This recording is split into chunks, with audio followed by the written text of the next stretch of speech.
Celebrity ஆனாலுமே ஒரு பெரிய பிரச்சனை இருக்குங்க. தன்னோட பர்சனல் லைஃப்ப கூட வந்து வெட்ட வெளிச்சமா காட்டுறது தான் அந்த பிரச்சனையே.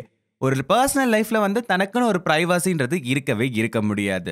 ஏதாவது ஒரு குட்டி இன்சிடென்ட் நடந்துட்டா கூட உடனே அத ஒரு பெரிய இஷ்யூவா மாத்திடுறாங்க. அந்த வகையில ரீசன்ட் டேஸ்ல வந்து ஆக்டர்ஸ் எல்லாருமே தன்னுடைய ஹஸ்பண்ட்ஸ வந்து டைவர்ஸ் பண்றதுல வந்து மும்முரமா இருக்காங்க. ஃபர்ஸ்ட் இது ஆரம்பிச்சது யாருன்னு பார்த்தீங்கன்னா, நம்ம அமலா பால் அவர்கள் தான். ஏஎல் விஜய்க்கும் அமலா பாலுக்கும் கருத்து வேறுபாடு நடந்ததுனால, எங்களுக்கு விவாகரத்து வேணும்னு சொல்லி கோர்ட் படியே மிதிச்சாங்க. அவங்கள தொடர்ந்து ரஜினிகாந்த் அவர்களுடைய மகளான சௌந்தர்யா ரஜினிகாந்தும் விவாகரத்து வேணும் அப்படின்னு சொல்லி கோர்ட்ல ஒரு மனு தாக்கல் செஞ்சாங்க.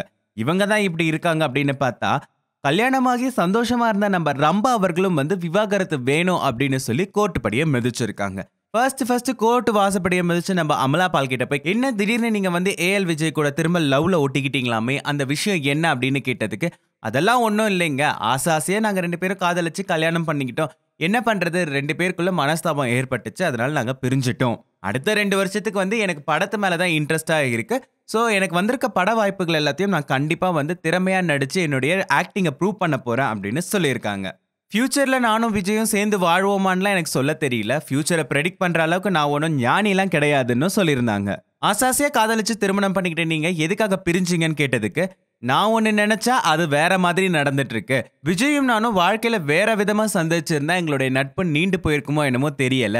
தவறான கதையில வந்து நாங்க 2 பேரும் பயணம் பண்ணிட்டோம். அதனால தான் வந்து எங்களுடைய வாழ்க்கை வந்து இந்த மாதிரி பிரிஞ்சிருச்சு அப்படின்னு சொல்லியிருந்தாங்க. அது மட்டும் இல்லாம எனக்கு இப்பவும் சொல்றேன், எனக்கு ரொம்ப பிடித்தமான பர்சன் வந்து ஏஎல் விஜய் மட்டும் தான், வேற யாருமே கிடையாது அப்படின்னு கூட சொல்லியிருக்காங்க. இப்படி சொன்ன நம்ம அமலா பால் வந்து கூடிய சீக்கிரம் விஜய் கூட சேர்ந்துருவாங்கன்னு நான் நினைக்கிறேன். நீங்க என்ன நினைக்கிறீங்க? உங்களோட தாட்ஸ் எல்லாத்தையும் கமெண்ட்ல போஸ்ட் பண்ணுங்க. கமெண்ட்ல போஸ்ட் பண்றது மட்டும் இல்லாம பக்கத்துல இருக்க ஃபில்மி பீட் சப்ஸ்கிரைப் பட்டனையும் பிரஸ் பண்ணுங்க.